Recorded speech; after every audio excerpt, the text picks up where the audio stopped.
apa yang sudah Allah anugerahkan untuk ibadah kepada Allah. Maka itulah yang kita sebutkan inna sholati wa nusuki wa mahyaya wa mamati lillahi rabbil alamin. Semuanya buat Allah. Allah cuma minta sedikit dalam satu waktu sehari semalam, cuma 5 waktu. Berapa menit kita butuh untuk sholat? Dari mulai takbir Allahu Akbar dengan bacaan saya tadi misalnya. Bismillahirrahmanirrahim. Alhamdulillahirabbil alamin arrahmanirrahim maliki yaumiddin. Bismillahirrahmanirrahim. Suratnya apa ya? Assalamualaikum. Rabbi fili wali walidayya warhamhum kama rabbayani shaghira. Amin. Al-Fatihah. Pakai sendal, pakai sepatu, kerja lagi. Lupain sholat tadi. Itu setiap hari bisa begitu ya? Ya, Fir. Jangan ditinggal gitu. Ila hadratin Nabi Muhammad sallallahu alaihi wasallam. Al-Fatihah. A'udzu billahi minasyaitonir rajim. Bismillahirrahmanirrahim. Faslun alladzi yusamma Al-Fatihah. A'udzubillahi minasyaitonir rajim. Bismillahirrahmanirrahim. Alhamdulillahirabbil alamin arrahmanir rahim maliki yaumiddin. Iyyaka na'budu wa iyyaka nasta'in. Shiratal ladzina an'amta 'alaihim ghairil maghdubi 'alaihim waladdallin.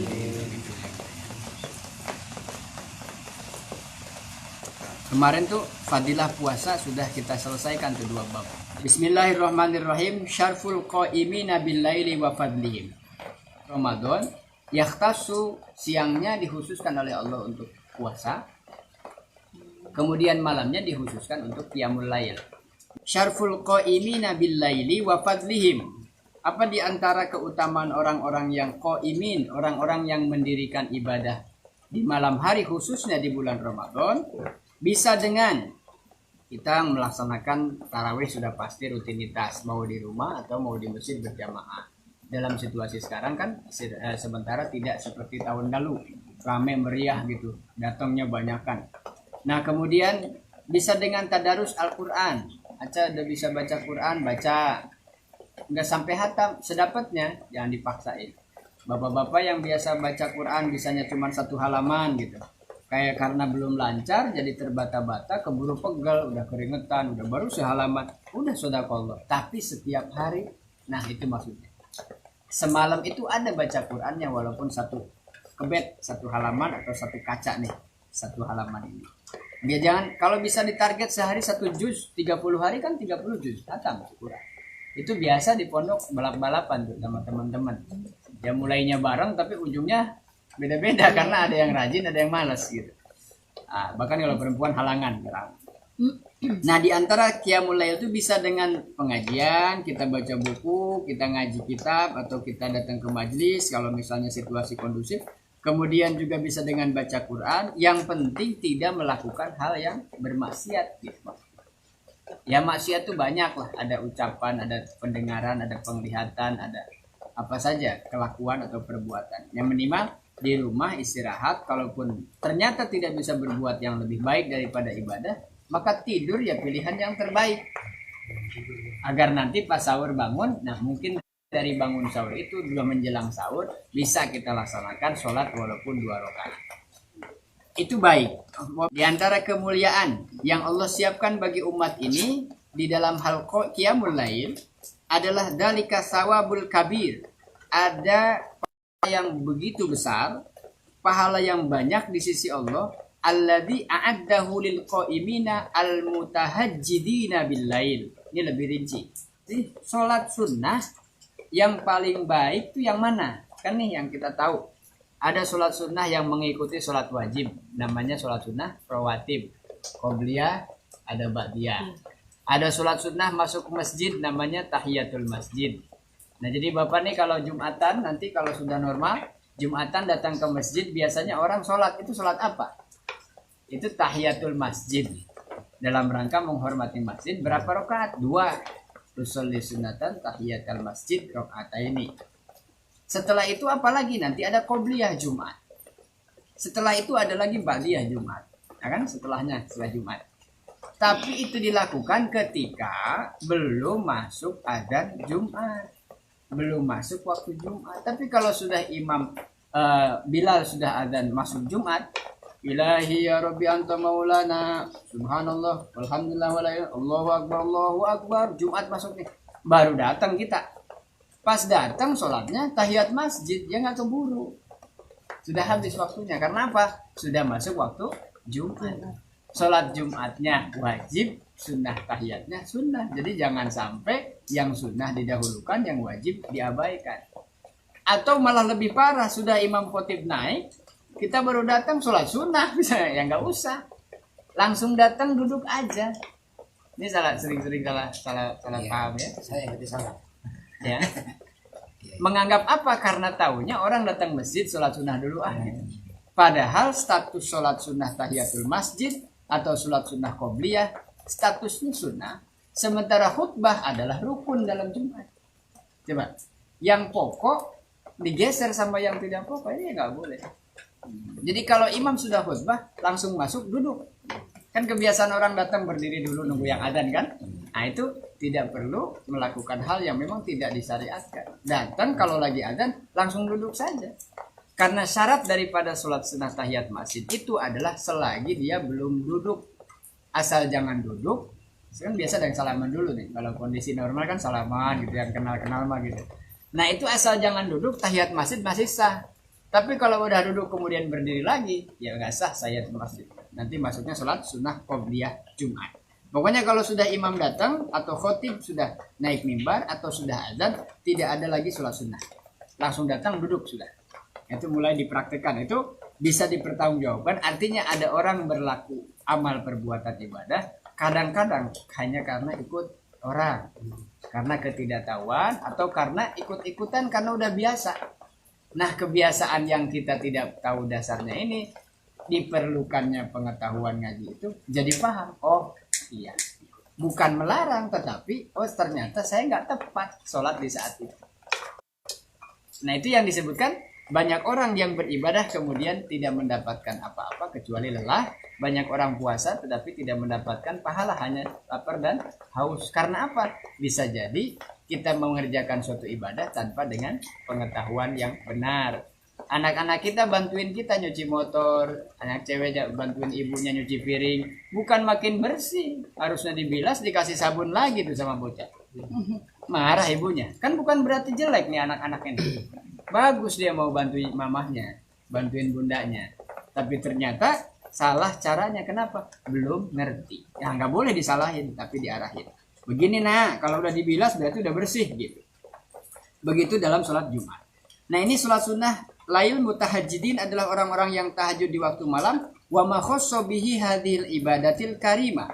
Dan Allah khususkan ibadah ini dengan banyak kemuliaan min mazaya wa manakibin azimatin najmiluha fi ma ya'ti. Dirangkum di dalam hal beberapa di bawah ini, yaitu tentang keutamaannya. Apa saja di antaranya? Sholatul laili, sholat malam, hiya afdhalus sholati ba'dal fariidhah. Ada sholat sunnah yang kemudian memiliki kedudukan, pahala, kemuliaan, keutamaan di sisi Allah lebih baik atau paling utama di antaranya adalah sholat malam. Jadi sholat tadi rawatib, sunnah ba'diyah, qobliyah, sholat sunnah wudu, sholat sunnah mutlak, sholat sunnah majlis tahiyatul masjid dan lain-lain itu sholat sunnah banyak. Duha, ada sholat sunnah taubat dan lain sebagainya. Sholat sunnah malam itu termasuk status hukumnya adalah sholat sunnah yang utama setelah sholat fardu. Bahwa sholat fardu adalah satu yang wajib, kemudian sunnah yang paling utama adalah diantaranya sholat malam. Rawah Muslim an Abi Hurairah. Ini berdasarkan riwayat hadis dari Imam Muslim. Qala Rasulullah sallallahu alaihi wasallam. Abdulus siyami ba'da Ramadan. Ada juga puasa yang lebih utama. Ramadan ini wajib, fardu. Ada nggak sholat puasa sunnah yang kedudukannya sunnahnya lebih utama dibanding sunnah-sunnah yang lain? Seperti juga sholat tadi. Sholat sunnah banyak, tetapi yang utama adalah sholat sunnah qiyamul lail atau sholat sunnah tahajud, hajat dan lain-lain di waktu malam. Abdulus sholati ba'dal fariidhah sholatul lail. Nah, kemudian Abdulus siyami ba'da Ramadan, puasa yang dianjurkan keutamaannya setelah Ramadan adalah Syahrullahil Muharram, puasa pada bulan Muharram. Itu berarti puasa sunnah yang sangat dianjurkan setelah yang wajib. Dan sholat yang paling utama di antara sholat sunnah adalah sholatul lail. Warwiyat Tobroni dan meriwayatkan Imam Tobroni anin ni'ad Mas'udin dari Ibnu Mas'ud radhiyallahu anhu anna Nabiyya sallallahu alaihi wasallam qala Fadlu sholatil laili ala sholatin nahari. Keutamaan sholat di waktu malam dibanding sholat di waktu siang. Kafadli sodaqoti sirri ala sodaqotil alaniyah. Bandingannya sholat malam dengan sholat siang. Ini bandingan itu artinya keutamaannya. Kenapa sholat malam lebih utama dibanding sholat sunnah siang? Kan kita bisa pahami. Kalau malam mah nggak ada yang tahu, nggak ada yang lihat.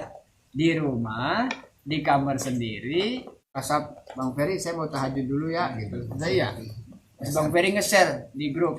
Oh ini lagi pada tahajud ya. Jadi sholatnya maka agak akhirnya share chatting. Ya gitu. Atau lagi sholat tahajud dibikin rekamannya di depan Allah sampai doa nangis-nangis.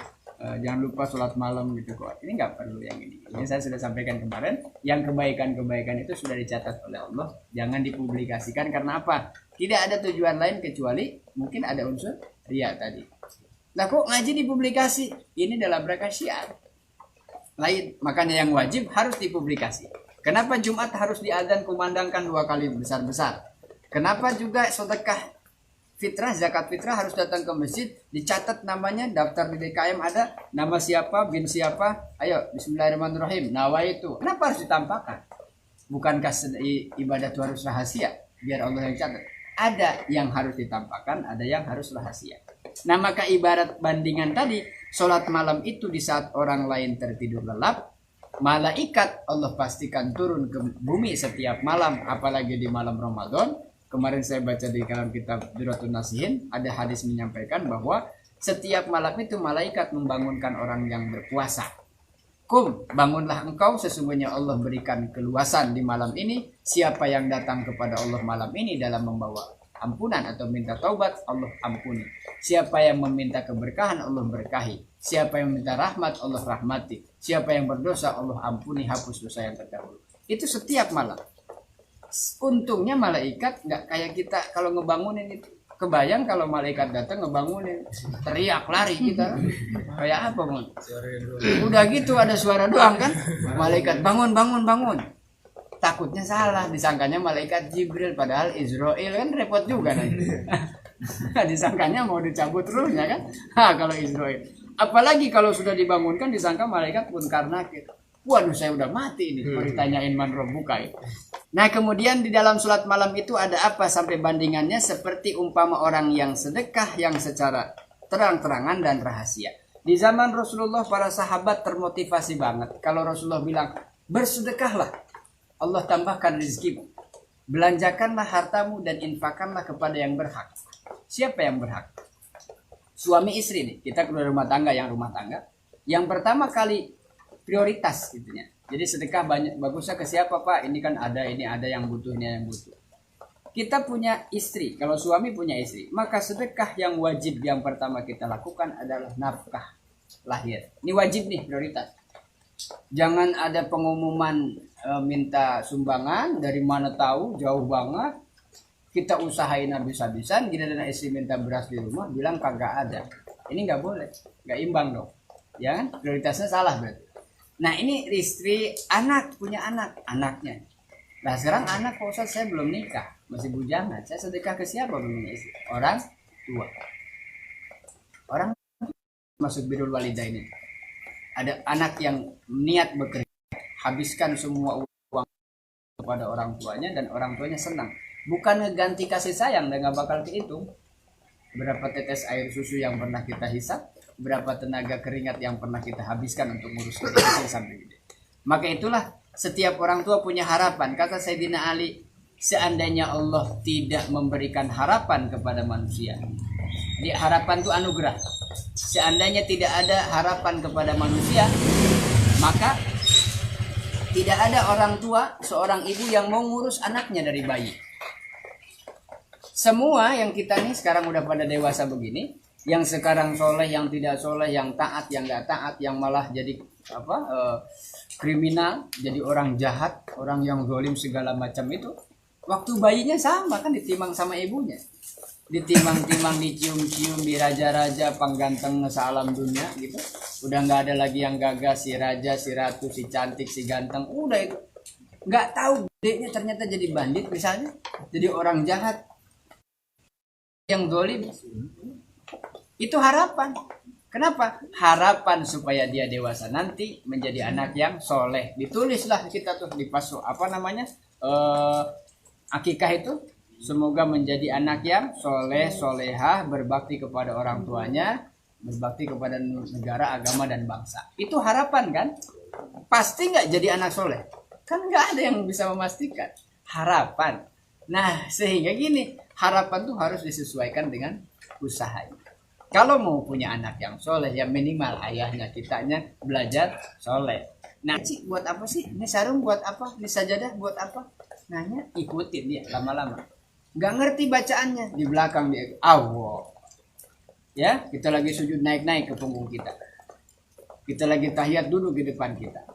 Nah, yang seperti ini juga dialami oleh Rasulullah. Bagaimana mendidik cucunya, yaitu Hasan dan Husain. Maka kalau anak-anak ada yang ke masjid, mau ke masjid, itu investasi, kelihatan. Justru tanda adalah kalau masjid sudah nggak ada anak-anak. Nah, terus gimana? Apa di anak-anak kan kalau di masjid canda, tapi dibiarkan mereka, tapi diarahkan, bukan dibentak-bentak gitu. Sono lu, ke masjid, lu ganggu orang sholat, itu nggak boleh.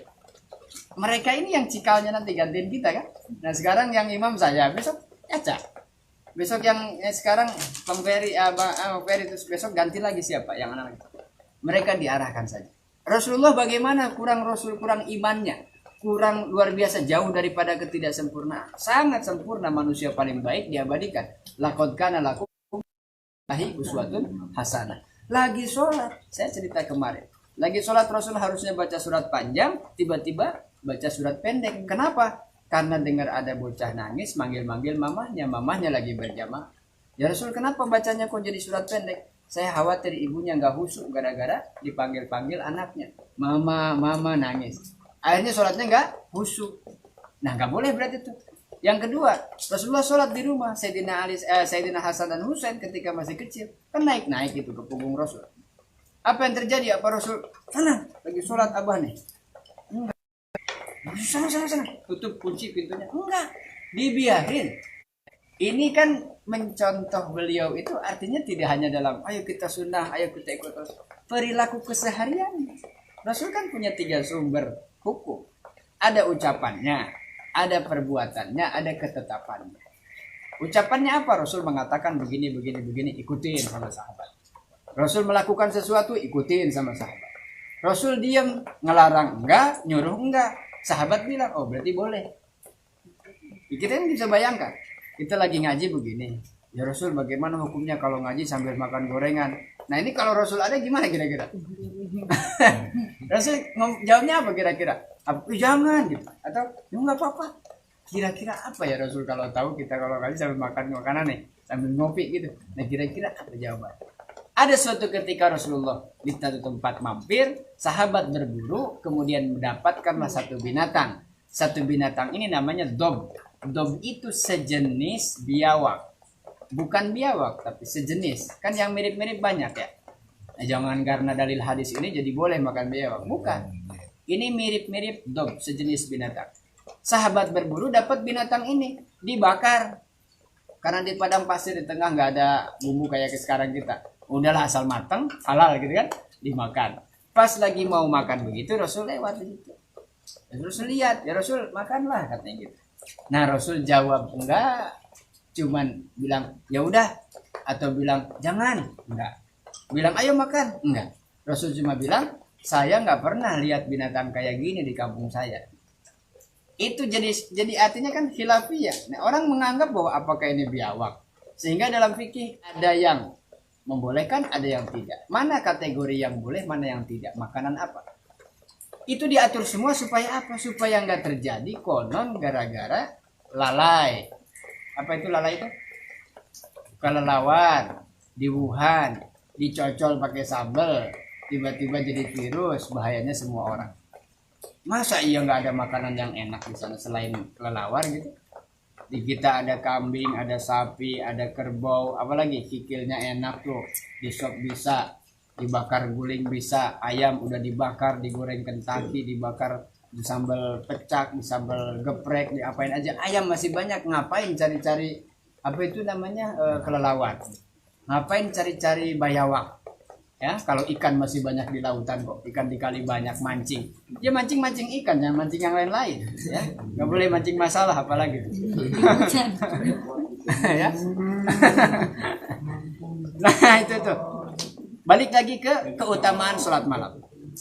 Wariyat Tabrani, itulah sedekah rahasia di zaman Rasulullah terjadi ketika para sahabat sangat termotivasi. Kata Rasulullah, bersedekahlah engkau secara rahasia, diam-diam agar tidak ada orang yang melihat. Bahkan satu riwayat mengatakan, kalau kita bersedekah tangan kanan, yang kiri jangan sampai tahu.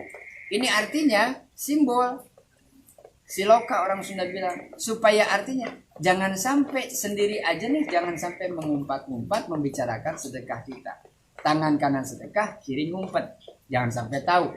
Artinya rahasia. Maksudnya rahasia, ngasih tapi jangan sambil sesumbar.